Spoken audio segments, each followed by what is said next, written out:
Subscribe कीजिए Indian news analysis channel को और दबाइए बेल आइकन को ताकि आप कोई भी फ्यूचर की अपडेट मिस ना कर सकें।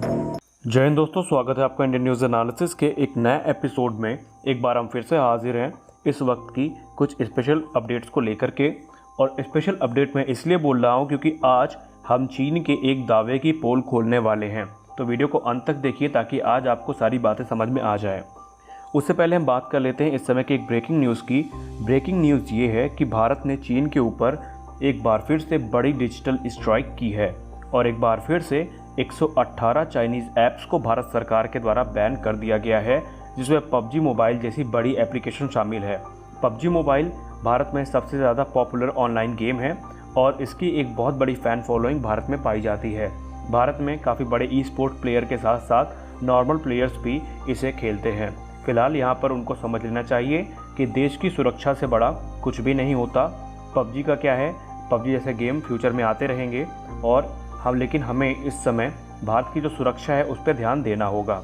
हालांकि इसको लेकर के जो PUBG प्लेयर्स हैं उन्होंने अपना रोष सोशल मीडिया प्लेटफॉर्म से व्यक्त करना शुरू कर दिया है, लेकिन शायद उनको पता नहीं है कि जो PUBG का ऐप बनाती है कंपनी टेंसेंट, वो एक बड़ी मात्रा में पैसा भारत से चीन को ही ले जाती है। हालांकि ऐसा भी पॉसिबल है कि PUBG की जो कॉर्पोरेशन है वो भारत की किसी कंपनी के साथ कोलैबोरेशन करके फ्यूचर में एक बार फिर से भारत में वापसी कर सकती है, लेकिन जब तक टेंसेंट के साथ है तब तक इसकी उम्मीद नहीं है। अगली अपडेट की अगर हम बात कर लें तो चीन के ग्लोबल टाइम्स में चीन के ही एक डिफेंस एनालिस्ट हैं, उन्होंने राफेल को लेकर के काफ़ी बड़ी बातें कही। उन्होंने J-20 को राफेल से कंपेयर किया और इसी कंपेरिजन में वो ये भूल गए कि उनको क्या बोलना था और झोंके में उन्होंने सच्चाई ही बता दी। उन्होंने कहा कि J-20 एक उन्नत फोर्थ जनरेशन फाइटर एयरक्राफ्ट है जो राफेल को आराम से काउंटर कर सकता है। बड़ी बात यहाँ पर यह थी कि उन्होंने J-20 को फोर्थ जनरेशन फाइटर एयरक्राफ्ट मान लिया। बाद में उन्होंने इस चीज़ का खंडन भी किया कि वो चीज़ गलती से निकली, जबकि वो चीज़ गलती से नहीं निकली। आज हम आपको बताएंगे कि अमेरिका के 5th generation fighter aircraft programme और चाइना के प्रोग्राम में कितना अंतर है और आप जान जाएंगे कि क्यों चाइना के J-20 को पूरी दुनिया एक 4th जनरेशन फाइटर एयरक्राफ्ट से ज़्यादा कुछ भी नहीं मानती है। अगर हम बात करें अमेरिका की तो सेकेंड वर्ल्ड वार के बाद से अमेरिकी पायलट्स ने और अमेरिका की सरकार ने और अमेरिका के जितने भी एयरक्राफ्ट मैन्युफैक्चरिंग कंपनीज़ हैं उन्होंने जी तोड़ मेहनत की है। हज़ारों पायलट्स ने युद्ध में अपनी जान गंवाई है, वहीं लाखों पायलट्स ने एक्सपेरिमेंट के लिए अपना सब कुछ न्यौछावर कर दिया। तब आज जाकर के अमेरिका एक सुपर पावर बन पाया है। अमेरिका का सबसे बड़ा मकसद ये था कि वो उन्नत रहे, क्योंकि उसका जो मुकाबला था वो उस समय के USSR यानी सोवियत यूनियन से था, जो कि आज का रशिया है।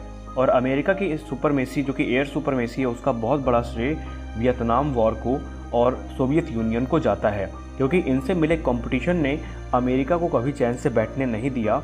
और लाखों, और ये कह सकते हैं हम कि लाखों डॉलर्स खर्च करने के बाद और कई सालों की मेहनत के बाद जो रिसर्च और डेवलपमेंट हुआ उसी का श्रेय है या उसी का रिजल्ट है जो आज अमेरिका का F-22 रैप्टर दुनिया का सबसे घातक फाइटर एयरक्राफ्ट माना जाता है। वहीं चाइना की बात करें तो चाइना के पास रिसर्च और डेवलपमेंट के नाम पर कुछ भी नहीं है। J-20 हूबहू अमेरिकी F-22 की कॉपी की गई है, बस उसमें कैनआर्ट्स लगा दिए गए हैं। वहीं J-20 रिवर्स इंजीनियरिंग का एक उदाहरण है। यह चाइना ने नकल करके एक ढांचा तो 5th जनरेशन फाइटर एयरक्राफ्ट का बना लिया, लेकिन जब बात आती है सेंसर्स की, एवियोनिक्स की, इंजन्स की, तो वहाँ पर J-20 F-22 के सामने कहीं नहीं रुकता। एक आइडियल स्टेल्थ फाइटर में सबसे बड़ी जो खासियत होती है वो उसका लो रेडार क्रॉस सेक्शन होता है, जो कि उसे रेडार से बचाता है। वहीं एक 5th जनरेशन फाइटर में उन्नत किस्म का इंजन प्रयोग किया जाता है जो कि उसे सुपर क्रूज करने में मदद कर सके। तो अमेरिकी एयरफोर्स के F-22 रैप्टर में जो इंजन इस्तेमाल किया गया है वो प्रैट एंड विटनी का F119 है, जो कि 152 किलो न्यूटन थ्रस्ट क्लास वाला इंजन है, जो कि उसको इनफ पावर प्रोवाइड करता है ताकि वो सुपर क्रूज कर सके। वहीं उसमें जो रेडार और सेंसर्स हैं वो काफ़ी आधुनिक हैं। वहीं अमेरिका का जो F-22 रैप्टर है वो अच्छे से अच्छे हथियार को अपने साथ लेकर के उड़ सकता है। वहीं अगर हम J-20 की बात करें तो J-20 में जो इंजन है वो AL-31 इंजन है। AL-31M इंजन का इस्तेमाल किया गया है, जो कि उतना उसको पावर नहीं देता जितना कि उसको चाहिए हो। वहीं सेंसर्स की बात करें और एवियोनिक्स की बात करें तो वो हमेशा विवाद के घेरे में रहा है। वहीं J-20 का जो रेडार क्रॉस सेक्शन है वो बहुत ज़्यादा है अगर हम उसे F-22 से जो है कंपेयर करें। तो यहाँ पर चाइना के डिफेंस एनालिस्ट का ये मानना था कि चाइना ने बहुत जल्दी जो है अपना 5th जनरेशन फाइटर एयरक्राफ्ट बना लिया है। देखिए, 5th जनरेशन फाइटर एयरक्राफ्ट बनाना बड़ी अच्छी बात है और हर देश को करना चाहिए, लेकिन जल्दीबाजी में उन्होंने बहुत सारी गलतियां हैं जो J20 में की हैं और यही एक कारण है कि चाइना अपने J20 को किसी भी एयर शो में जल्दी सबके सामने नहीं रखता है।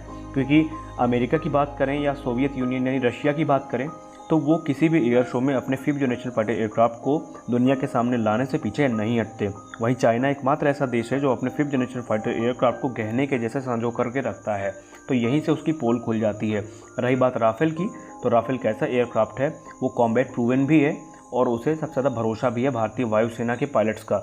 तो फिलहाल यहाँ पर आप समझ गए होंगे कि चाइना के ग्लोबल टाइम्स का क्या मकसद रहता है। उसका मकसद सिर्फ यही रहता है कि चाइनीज़ एयरफोर्स में जो राफेल का खौफ है उसको कम किया जा सके, और यही कारण है कि इस समय दिन और रात चाइना का ग्लोबल टाइम्स इस तरह की फर्जी खबरों को छापता रहता है जिनका ना सर होता है ना पैर। तो अभी